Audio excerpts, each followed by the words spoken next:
สารสำเร็จเลยเด้อนี่3 หน่วยแล้วยังแต่ขั้นตอนทมไปต้องการเลยสั่งได้ตั้งแขวงส่งได้แต่ว่าโอนเงินให้ก่อนค่าฝากจ่ายเองไปทางต่างแขวง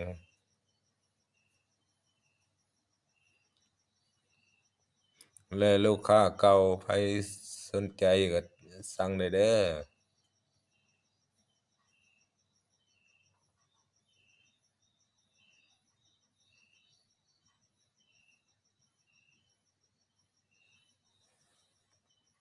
3 หน่วยแล้ว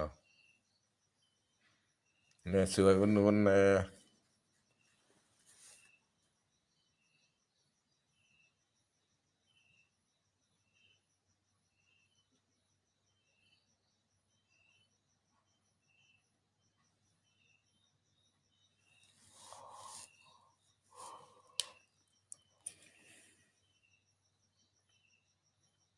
จังได้หน่วยใหญ่จังได๋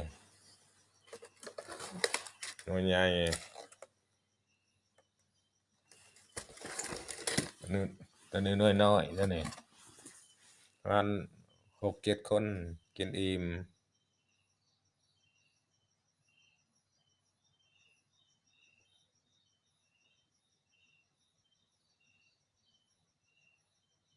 ในวิถีชีวิตของชาวชนบท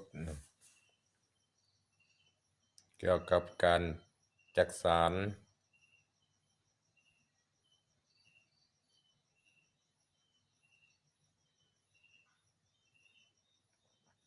อาชีพเสริม